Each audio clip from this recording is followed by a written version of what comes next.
के बहराइच में मशहूर कथावाचक पुंडरीक गोस्वामी को गार्ड ऑफ ऑनर देने का वीडियो खूब वायरल हो रहा है और अब इस मामले ने तूल पकड़ लिया है।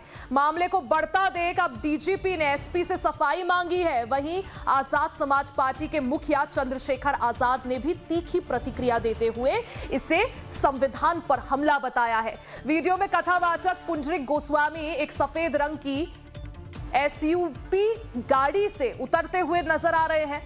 पुलिस की वर्दी में मौजूद एक अधिकारी उन्हें सल्यूट करता है। स्वागत में लाल कालीन बिछी हुई है। इस दौरान बकायदा रील भी बनाई गई। इसके बाद पुलिस लाइन में परेड आयोजित की जाती है और कथावाचक सलामी लेते हुए दिख रहे हैं। मंच पर बैठकर परेड का निरीक्षण कर रहे हैं। प्रोटोकॉल में गार्ड ऑफ ऑनर आमतौर पर राष्ट्रपति, प्रधानमंत्री, मुख्यमंत्री, मंत्री या केंद्रीय मंत्री या उच्च अधिकारियों को ही दिया जाता है। तो जिस तरह से कथावाचक को गार्ड ऑफ ऑनर दिया गया, अब इसको लेकर उत्तर प्रदेश पुलिस ने जांच बैठा दी है। बहराइच में एसपी से सफाई मांगी गई है। यूपी डीजीपी ने बहराइच के एसपी से इस मामले पर रिपोर्ट मांगी है। ये पूरा मामला बहराइच का है, जहां कथावाचक पुंडरीक गोस्वामी को गार्ड ऑफ ऑनर दिया गया।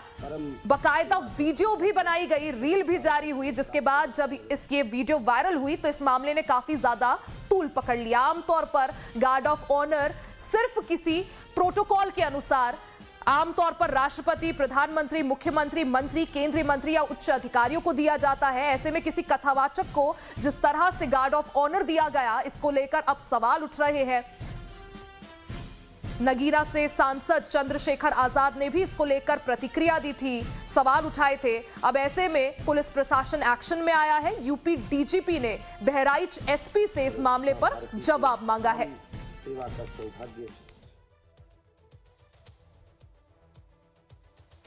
कथावाचक पुंडरीक गोस्वामी को गार्ड ऑफ ऑनर देने पर विवाद गहराया तो बहराइच पुलिस की सफाई सामने आई है। बहराइच पुलिस ने कहा कि 28 पुलिसकर्मी रिजाइन दे चुके हैं।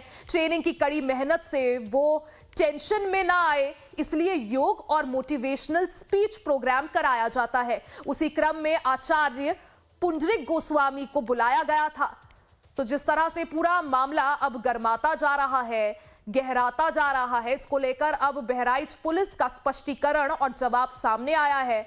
बहराइच पुलिस की तरफ से बताया गया कि 28 पुलिसकर्मियों ने एक साथ रिजाइन दिया। ट्रेनिंग की कड़ी मेहनत से वो टेंशन में आए हैं, इसलिए योग और मोटिवेशनल स्पीच प्रोग्राम आयोजित कराया गया। उसी क्रम में आचार्य पुंडरीक गोस्वामी को वहां बुलाया गया था। तो कथावाचक को गार्ड ऑफ ऑनर देने से जुड़ा ये पूरा मामला, जो कि अब इस कई तरह के सवाल उठा रहा है।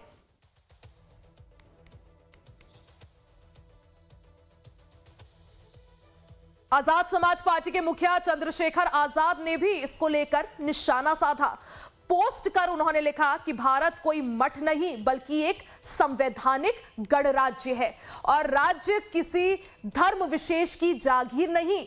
इस स्पष्ट उल्लेख के बावजूद एक कथावाचक पुंडरीक गोस्वामी को यूपी पुलिस ने परेड और सलामी दी जाती है। यह सिर्फ एक प्रशासनिक गलती नहीं बल्कि संविधान पर खुला हमला है।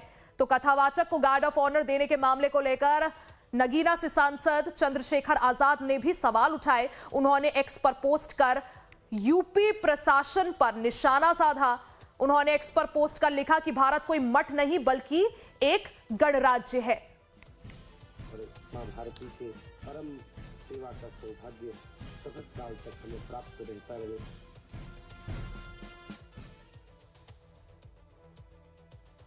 और राजीव ओझा हमारे सहयोगी अपडेट के साथ जुड़ गए हैं। राजीव जी, क्या कुछ ये पूरा मामला है, क्योंकि बहराइच पुलिस सलामी देती है कथावाचक को और अब इसको लेकर कई तरह के सवाल उठ रहे हैं, स्पष्टीकरण भी सामने आया है। दूसरी तरफ डीजीपी ने जांच भी बैठा दी है। ये देखिए, डीजीपी मुख्यालय ने खुद ही इस पर सवाल उठाया और कहा कि जो पुलिस परेड ग्राउंड है उसका इस्तेमाल इस तरह से होता है, इसका निर्धारित प्रोटोकॉल पहले से है, उसके मानक तय हैं, उसी मानक के अनुसार उसका इस्तेमाल हो सकता है। जिसमें जो परेड होती है, परेड के लिए होता है, किसी को संवैधानिक व्यक्ति पद पर बैठे व्यक्ति को गार्ड ऑफ ऑनर देने के लिए इस्तेमाल हो सकता है, उसका प्रोटोकॉल पहले से तय है। उसी आधार पर स्पष्टीकरण उन्होंने बहराइच पुलिस से मांगा है। वो स्पष्टीकरण अभी जो ट्वीट के जरिए अपना जारी किया है बहराइच पुलिस ने, हालांकि वो संतोषजनक नहीं है। इस तरह का अगर उन्हें कोई इंस्पिरेशनल प्रोग्राम आयोजित करना था पुलिस कर्मियों के लिए, तो उसके लिए किसी सभागार का चयन किया जा सकता था।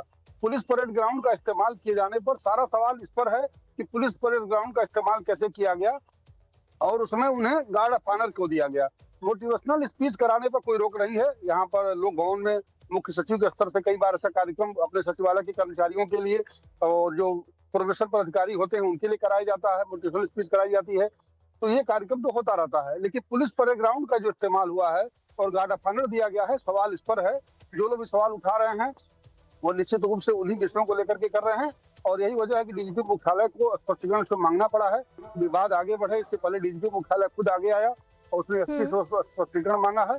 अब उनका स्पष्टीकरण जो लिखित तौर पर डीजीपी मुख्यालय को प्राप्त होगा, उस पर विचार करने के बाद क्या कार्रवाई ये लोग करते हैं ये देखने वाली बात होगी। जी।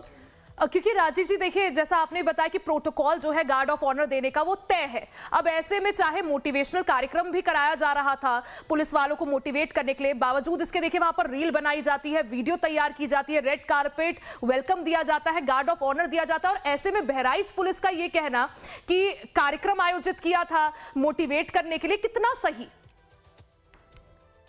जी बिल्कुल, इसे सही नहीं ठहराया जा सकता है क्योंकि जिस तरह का प्रोग्राम पुलिस परेड ग्राउंड में किया गया है ये वहां नहीं किया जाता है। एसपी का ये निश्चित रूप से व्यक्तिगत अपना आग्रह अनुराग उनके प्रति दिख रहा है, जो कथावाचक हैं पुंडरीक गोस्वामी जी महाराज के प्रति, सिर्फ उसी की उनकी अपनी व्यक्तिगत आस्था दिखाई दे रही है इसमें।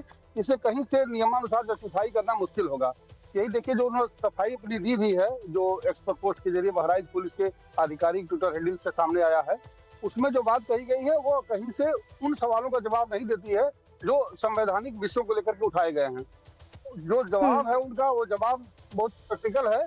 जो ऐसा आयोजन करने के लिए वो किसी भी सभागार का चयन कर सकते थे। वहां पर बहराइच में पुलिस लाइन्स में ऐसे सभागार होंगे वहां जहां पर पुलिसकर्मियों को बैठा कर। और देखिए राजीव जी, यही वजह है कि कई जो विपक्ष के नेता हैं वो भी इसको लेकर सवाल उठा रहे हैं। हालांकि अब जिस तरह से बहराइच पुलिस का जवाब दिया गया है, इस पर डीजीपी का अगला कदम क्या होता है वो भी देखना जरूरी होगा। बहुत बहुत शुक्रिया जानकारी के लिए।